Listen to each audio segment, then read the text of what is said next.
Hello friends, जय हिंद। आज मैं आपको एक नमक के बारे में विशेष बातें बता रहा हूँ कि हम नमक क्यों खाते हैं। नमक खाने का क्या कारण है, अगर नमक नहीं खाएं तो क्या होगा, किस तरह से नमक की विशेषता है, क्या विशेषता है, इसको आज 2 शब्दों में मैं बता रहा हूँ। हमारे शरीर में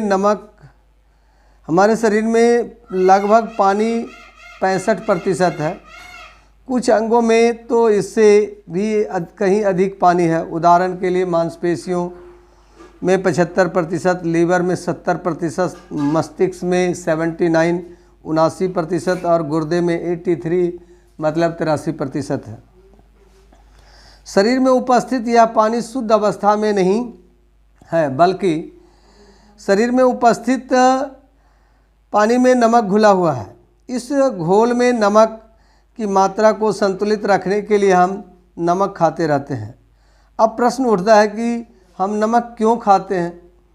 विज्ञान के एक सिद्धांत के अनुसार मनुष्य और पृथ्वी पर रहने वाले सभी जानवरों की उत्पत्ति ऐसे जीवों से हुई जो कभी समुद्र में रहते थे। इन जीवों में के शरीर में समुद्र का खारा पानी था, चूँकि इसकी उत्पत्ति समुद्र में हुई थी, इसलिए बिना नमकीन पानी के जिंदा नहीं रहा जा सकता। जब ये जंतु सूखी पृथ्वी पर आए तब भी इनके शरीरों में नमकीन पानी था। पृथ्वी पर इन्हें नमक नहीं मिल पाता था, लेकिन शरीर की क्रियाओं के लिए नमक की आवश्यकता होती थी। अतः नमक की पूर्ति के लिए इन सभी जानवरों ने नमक खाना शुरू किया। जो जानवर दूसरे जानवरों को खाकर जिंदा रहते हैं उन्हें अतिरिक्त नमक की आवश्यकता नहीं होती, क्योंकि उनकी नमक की पूर्ति मांस में उपस्थित नमक से हो जाती है। यह बात मनुष्य के विषय में भी सत्य है। मांस खाने वाले लोगों को अलग से नमक खाने की कम आवश्यकता होती है। उदाहरण के लिए एस्किमो जाति के लोग अधिकतर मांस खाते हैं, इसलिए उन्हें नमक की बहुत ही कम ज़रूरत होती है। जो लोग पृथ्वी पर रहते हैं उनमें नमक की अधिक ज़रूरत होती है। प्राचीन मेक्सिको में नमक इतना कीमती समझा जाता था कि वहाँ के लोग देवता के रूप में नमक की पूजा करते थे। यूरोप में लोगों को काम के बदले नमक दिया जाता था। सैलरी शब्द की उत्पत्ति भी लैटिन भाषा के साल्ट से हुई है, क्योंकि प्राचीन काल में रोमन सैनिकों को वेतन के रूप में नमक दिया जाता था।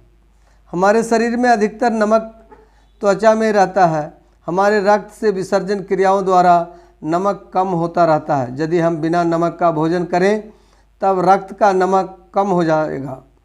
ऐसी स्थिति में नमक की पूर्ति त्वचा में जमा नमक के भंडार से होती है। नमक का विसर्जन मुख्य रूप से गुर्दों और पसीनों द्वारा होता है। शरीर को सुचारू रूप से चलाने के लिए नमक बहुत ज़रूरी है। हमारा शरीर भली प्रकार कार्य कर सके, इसके लिए भोजन में नमक की पर्याप्त मात्रा होनी जरूरी है। आजकल बाज़ार में जो नमक मिलता है वह आयोडीन मिला हुआ है। आयोडीन हमारे शरीर की कमी को पूरा करता है। आयोडीन की कमी से गंडमाला तथा अन्य जन्मजात रोग हो जाते हैं। कुछ डॉक्टरों का मत है कि अधिक नमक खाने से उच्च रक्तचाप, हाई ब्लड प्रेशर और हृदय के रोग होने के खतरे बढ़ जाते हैं। दोस्तों, जय भारत।